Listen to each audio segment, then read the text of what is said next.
All right, landscapes. So let me present this to you.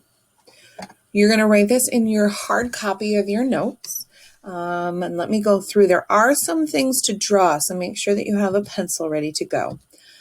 So, and you're going to need your earth science reference tables too. I think I'm going to do a separate video to re-show you how this works as well. So it's kind of short and sweet to kind of go back to if you need it. So what a landscape is the feature of Earth's surface at the interfaces between the atmosphere, hydrosphere at the top of the lithosphere. So really landscapes are your mountains, your hills, your valleys, all those different types of things. That's what we're going to talk about. And there's three main types of characteristics of landscapes we're going to talk about. First thing is going to be gradient slope elevation. So how high it goes. Is it really high? Is it low? Is it flat? Is it kind of humped over? Or is what the bedrock structure looks like underneath? So these three pictures are going to come into play again later on, and they make a whole lot of sense. So if you think about it, if you look at this mountain picture, the bedrock underneath a mountain is wavy. Why? Because when a mountain is created, there's lots and lots of pressure pushing things together, and it pushes the mountain upward. I've showed you with those foam pieces before, so that should be able to give you an idea that when you have those mountain building, the bedrock structure underneath it is going to be curvy and wavy, okay? So the bedrock structures, make sure you say it's going to be folded. For a plateau, all of you think in a plateau that it just goes up and it flattens out at the top. That is your general term of a plateau. However, that's not exactly how all plateaus look like. Plateaus have a bedrock structure that is horizontal all throughout. So if you were to take a plateau mountain, okay, a lot of times they're just called mountains, but they're not really mountains. If you were to chop it in half, all of that bedrock structure is going to be horizontal to one another. There will not be any folding. Why? Because it's a plateau. So the elevation can be high, but the bedrock structure is going to be horizontal. Okay, and then a plain is plain and simple. It's going to be flat, so you're going to have a low elevation, and you're going to have a horizontal bedrock structure with that. Okay, I'm going to blow your mind here. Now, the Catskill Mountains are not really mountains. Those are plateaus. Yeah, so something to think about. Now, landscapes. This is going to talk about mountains. It's an area of high elevation, usually has regions of steep gradient and many changes in slope, usually composed of much of igneous and or metamorphic rock. It has high elevations and folded. Best example would be the Adirondack Mountains. All right. Now, a plateau is an area of high elevation, but has the undistorted horizontal bedrock structure. Has a more level slope or gradient than mountains have. And sometimes it still can have steep slopes, but usually they're fairly not super steep. So it's going to be elevated, but the bedrock structure underneath is horizontal. As you can see from this picture, it does flatten out at the top. However, all plateaus don't always flatten out like that. And you see how they're kind of curved actually a little bit? Excuse me. That's because of weathering and erosion. It causes the top of those plateaus to not be like straight up and flat at the top. Okay? And then you have your plains, which are of low elevation. They're generally level surface with little change in slope and usually are composed of sedimentary rocks. Okay? So our landscape regions are a portion of Earth's surface with landscape characteristics that distinguish it from other areas. The bedrock structure and the elevation are huge when determining these. It's also the degree slope and this type of stream drainage pattern, which we're going to talk about in a little bit. Okay, so as you can see in this diagram, you can see a young mountain. That bedrock structure, sometimes it's broken before it gets too curved because those horizontal layers that were originally laid down first, sometimes they get broken. So you can see this is a young mountain. You have a mature plateau because that plateau, those horizontal layers, sometimes are a little tilted. Here's a young plateau here. A mature mountain because it's kind of weathered away. And then you have your plain area that's down by the sea level. Okay, this is in your reference table. These are all in your reference table on page 2 or 3. I can't remember. If you flip to your reference table, you'll see them on pages 2 and 3. They are these New York State maps. Okay, so what I want you to do is I want you to go through each one of these landscape regions, and I want you to point it out on the map, because you have the Adirondack Mountains.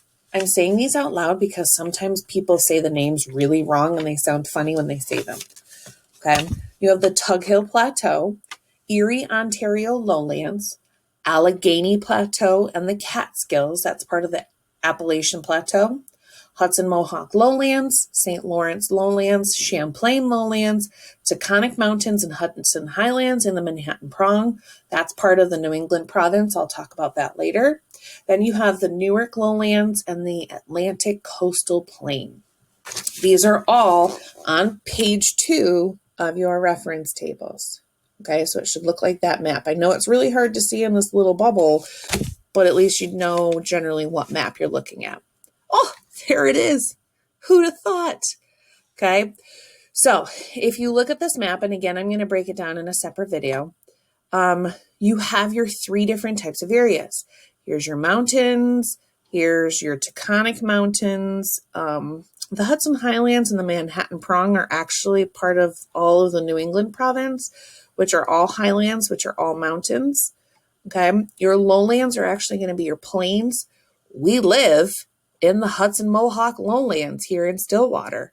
Okay, you don't live in the Adirondack Mountains. You live in the Hudson Mohawk Lowlands.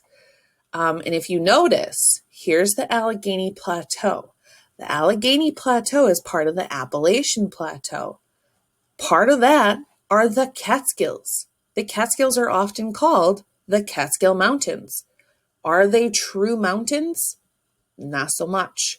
Why? Because if I was to take those Catskill Mountains and chop them in half and look at them from the side, their bedrock structure is going to be horizontal, or generally horizontal. They might be tilted ever so slightly from different faults, but they still are considered plateaus.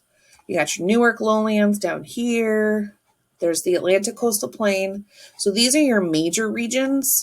Okay, the New England Province, Atlantic Coastal Plain, Appalachian Plateau, Interior Lowlands, and the Grenville Province Highlands.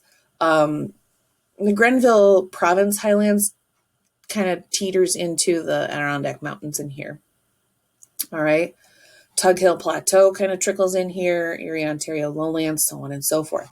And I'll explain a little bit more with this too and how certain rivers flow. This map, which is really grainy and fuzzy, this map is on your page 3 of your reference table. These 2 maps work together very well because they're both of New York State. And if you notice, the Adirondack Mountains, because these are all geologic periods and eras, they're all bedrocks, and it tells you what kinds of bedrocks. These are mountains, probably is going to be metamorphic rocks. If you look, it says Middle Proterozoic, I can't read it on the sheet, and a North Acidic rocks. And if you follow all the way over here, it says intensely metamorphosed rocks. That's because they're metamorphic. And usually when you have mountains, they're usually made from metamorphic rocks or igneous rocks. So that makes sense. Most of your plateaus too are going to be made out of sedimentary rocks. So if you look here at the Appalachian Plateau where the Finger Lakes are, that's going to be made out of Devonian rock, which is, if you follow it over, it says limestones, shales, sandstones, and conglomerates. Again, I'm going to make a video that will go into detail with this a little bit more. So it's elevation and bedrock, which is the type of soil too sometimes. Now, factors of landscape develop. So how these are made sometimes. So this first one talks about uplifting forces and the tectonic forces. That's where whatever's going on underneath is pushing up. So you can have volcanoes kind of pushing up underneath the land that haven't surfaced themselves. You can have earthquakes that shake things and bend things, and you can have the plate movement being a part of it. Another factor of landscape development is going to be the leveling forces, so stuff that's going to make it smaller. So these types of things will be weathering and erosion and deposition. It's breaking down the rock, it's breaking down the mountains or the hills, and it's causing them to kind of shrink in size. They sink, or depressions, which causes them to kind of go below what it originally was. So what happens if leveling forces are greater than uplifting forces? So if stuff's breaking down faster than it's kind of pushing up and being made, it's going to have an elevation that's going to decrease over time. It'll get flatter, there'll be less of a slope, all those types of things. So then the opposite, what happens if uplifting forces are greater than leveling forces? What happens if it's being pushed up faster than it's being weathered and eroded away? Well, you're going to have a level of low elevation that might change to be a mountain with steep hills and slopes. Okay. So these are some different landscape development things you can see from this picture A. There's uplifting forces underneath. However, with time and weathering and erosion, stuff breaks down here until it all gets leveled out and flattened out. So landscape stages, there's 3 stages: youthful, mature, and old age. Youthful, it's going to have lots of uplifting forces all the time. There's lots of folding and faulting. It forms mountains.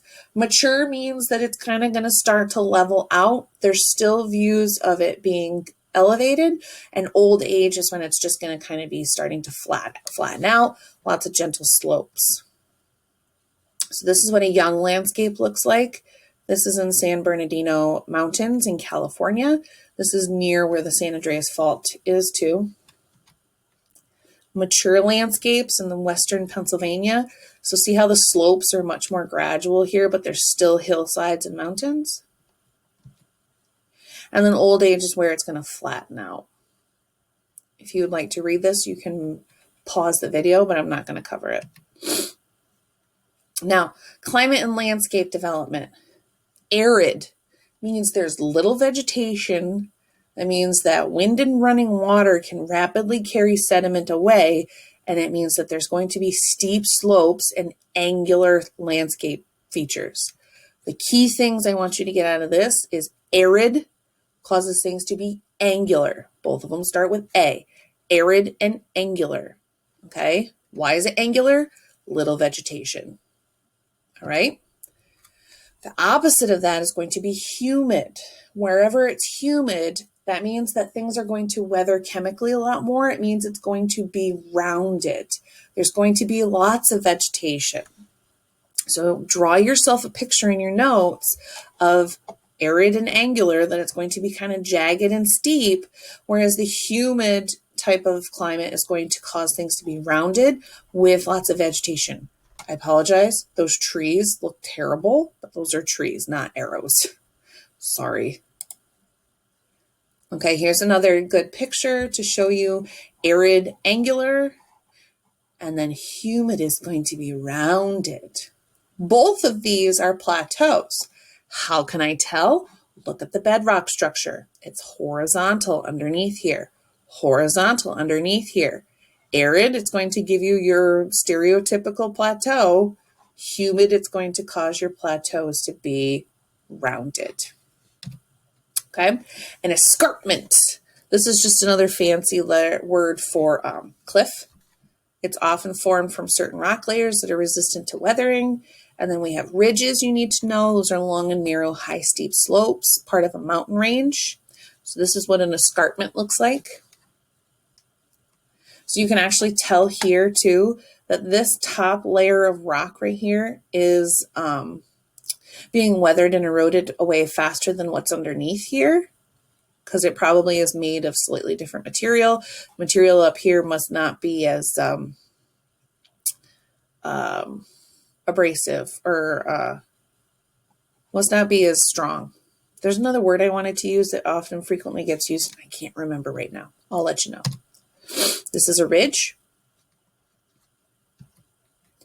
Now, random landscape patterns, where landscape consists of random distribution, rounded mountains, not due to specific structure or features. You've got horizontal, undistorted, which means that you're going to get V-shaped valleys and different degrees of resistance of the rocks. That's what I was trying to say. Resistance to rock breakage. So this is kind of like what the escarpment sort of looked like. You've got gently folded sedimentary strata of varying resistance. So certain things are going to erode away faster than others, because they have a different degree of resistance. Some of them don't break as easily because they're made of harder material. You have domed mountains. That's where an igneous intrusion is kind of trying to push its way up underneath some sedimentary rocks, and it causes it to dome out.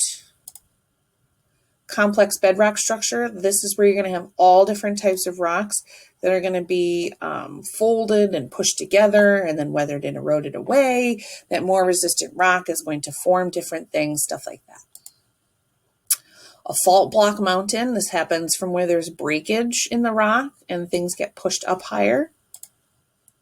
And then we have stream drainage patterns, because this is a lot of fun. It's the shape the stream course takes in an area as viewed from the sky. Remember, energy flows from high to low. So that means that you just kind of have to pay attention to what the structure looks like, what the mountain looks like, and how the stream is going to drain down it. Random or dendritic makes sense because it's going to go from lots of little streams that form up at the top of the hill, and it's all going to form into one. Kind of looks like a tree.